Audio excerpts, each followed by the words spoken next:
Hello friends, तो हमारी revision series को हम शुरू करते हैं फिर से। तो आज की वीडियो में आपको मैं बताने वाली हूँ कि किस तरह क्वेश्चन में एमपीपीएससी क्वेश्चन पेपर में एमपीपीएससी क्वेश्चन डालता है। तो आपको कुछ ऐसे पॉइंट्स बताऊँगी जिससे आप 50% जो आपका क्वेश्चन पेपर है उसको आप खुद घर पे ही बना सकते हो। 50 क्वेश्चन ऐसे हो जाएंगे जो आप श्योर करके जाओगे। उसके बाद आपको कुछ 20-30 क्वेश्चन के लिए मेहनत करनी है, वो भी मैं आपको धीरे धीरे इस सीरीज़ में आगे बताते जाऊँगी। तो प्लीज़ मुझे इसके लिए फॉलो करते जाइए। तो चलिए आज हम समझते हैं कि हमारा जो सिलेबस है, एमपीपीएससी ने प्रीलिम्स के लिए 10 यूनिट दे रखी है। 10 यूनिट में से जो 6th वाली यूनिट है उस पर आते हैं और उससे कौन से डायरेक्ट क्वेश्चन आए हैं उनको देख के समझते हैं। ठीक है, तो हमारे जो 6th यूनिट है उसमें दे रखा है भारत एवं मध्य प्रदेश की अर्थव्यवस्था। तो ये बहुत ही अच्छा टॉपिक है जिसमें आपको बहुत कम पढ़ के आप बहुत अच्छे से 10 के 10 क्वेश्चन कर सकते हो। यहाँ पे मैंने 5 क्वेश्चन शेयर करे, मैं अगले 5 क्वेश्चन अगले वीडियो में शेयर करूँ। तो चलिए अभी शुरू करते हैं। तो यहाँ पे कि जो जनसंख्या शब्द है इस पर आप ध्यान देना कि मध्य प्रदेश की जनसंख्या के जो फैक्ट है इन पर बहुत अच्छे से ध्यान देना है। तो इससे रिलेटेड एक क्वेश्चन पूछा गया था 2024 के एग्ज़ाम में। 2011 की जनगणना के अनुसार किस जिले में, क्वेश्चन क्या था, किस जिले में नगरीय जनसंख्या का प्रतिशत सर्वाधिक है। तो आपका ये क्वेश्चन डायरेक्ट बन रहा है। यदि आप जनसंख्या को कवर करते हैं तो आप इस क्वेश्चन को बहुत इजीली क्लिक कर जाएंगे। और जनसंख्या के कितने हैं, कुछ फैक्ट रहेंगे जिनको आपको पढ़ना है। चलिए अब हम अगले क्वेश्चन पे आते हैं। अगला क्वेश्चन हमारे सामने दे रखा है कि जीआई टैग। ठीक है, तो जीआई टैग जो होता है ये बहुत ही इंपॉर्टेंट होता है। और यहाँ पूछ रखा है कि चिन्नौर चावल जो थे वो हमारे एमपी में पहले एग्रीकल्चरल जीआई टैग थे जो कि बालाघाट जिले से थे। तो इसके लिए भी आपको कुछ ज़्यादा मेहनत नहीं करनी है, यहाँ पर डायरेक्ट दे रखा है आपको। इसमें ध्यान से देखिए, बौद्धिक संपदा अधिकारों की प्रगति, हर एक पॉइंट से एक क्वेश्चन मिलेगा आपको। इसी तरह हम ऊपर आते हैं, एक जिला एक उत्पाद के लाइन पर।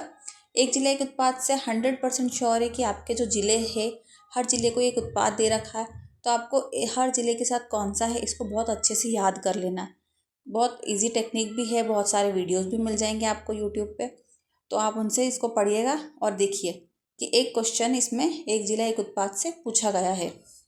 तो इस तरह ये जो हमारा क्वेश्चन पेपर है इसको आप बहुत इजीली क्रैक कर सकते हैं। ये देखिए यहाँ लिखा है जिलों के अनूठे उनके उत्पाद के साथ मिलाइए। तो यदि आपको उनमें से थोड़ा भी आइडिया हो तो आप बना सकते हो। जैसे आपको पता है कि जैसे हम बोल सकते हैं अशोकनगर की चंदेरी साड़ियाँ होती है, खरगोन की महेश्वरी साड़ी, अशोकनगर की चंदेरी साड़ी। तो ऐसे एक दो भी आपको पता है तो आप कर सकते हो, बट आपको याद पूरे ही करके जाना है। तो एक ये भी बहुत सिंपल है जिसमें आप 10-5 मिनट का टाइम देके पूरा याद कर लो और एक क्वेश्चन को सॉल्व कर लो। उसके बाद हम आते हैं यहाँ पे लास्ट पॉइंट पे देखना कि भारत की विदेशी व्यापार नीतियाँ, G20, सार्क और एशियान। तो ये जो 3 इंस्टीट्यूट है इन तीनों के बारे में काफ़ी अच्छे से आप देख लीजिए, पढ़ लीजिए। और एक क्वेश्चन आपको डायरेक्ट देखने को मिल जाएगा 2024 के एग्ज़ाम में कि पहला G20 शिखर सम्मेलन कहाँ हुआ था। ठीक है, तो वॉशिंगटन DC 2008 में हुआ था। तो G20, सार्क और एशियान इनके बारे में काफ़ी अच्छे से पढ़िए। उसके बाद हम एक पॉइंट पर मैं आपका ध्यान ले जाना चाहूँगी, वो ये है कि SDG में मध्य प्रदेश की प्रगति। ये तो सभी को पता है कि नीति आयोग इस तरह की रिपोर्ट निकालता है। SDG क्या होते हैं, तो इनके बारे में SDG कौन सा सीक्वेंस है। तो एक क्वेश्चन मैं आपको इसके लिए बताऊँगी यहाँ पे जो डायरेक्ट पूछा गया था और काफ़ी सिंपल भी था कि नीति आयोग की SDG इंडेक्स 2020 के अनुसार सूचकांक रैंक। और ये काफ़ी सिंपल भी है, यदि आपने नहीं भी पढ़ा हो तो आप बता सकते हो कि आकांक्षी कहाँ से 0 से शुरू होंगे और अचीवर जिन्होंने पूरा अचीव कर लिया होगा स्टेप से।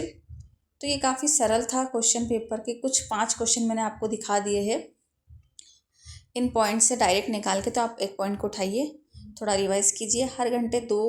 हर दिन 2 घंटे आप इस चीज़ को दीजिए। मैं आपको एग्ज़ाम के लिए ये नहीं बता रही कि आपको क्या क्या कैसे पढ़ना है, इतना लास्ट टाइम चल रहा है तो स्टूडेंट्स को इस चीज़ का नॉलेज होता है, सबके पास अपने अपने नोट्स है, काफ़ी कुछ इंटरनेट पे डाटा है, बट उस चीज़ को, उन रिसोर्सेज को यूज़ कैसे करना है ये पता होना ज़रूरी है। तो एग्ज़ाम क्रैक करने के लिए, तो इसके लिए क्रैक करने के लिए आपको जो क्रैक करने के पॉइंट्स हैं उन पर ध्यान देना है। तो चलिए अब अगले वीडियो में मिलेंगे कुछ और क्वेश्चंस के साथ में जिनको हम जानेंगे कि डायरेक्ट आप बहुत कम समय में कैसे रिवाइज कर सकते हैं, कैसे पढ़ सकते हैं। प्लीज़ यदि आपको वीडियो पसंद आया है, हेल्पफुल लगा है तो सब्सक्राइब जरूर करिएगा चैनल को, वीडियो को लाइक कीजिए एंड शेयर कीजिए। Thank you.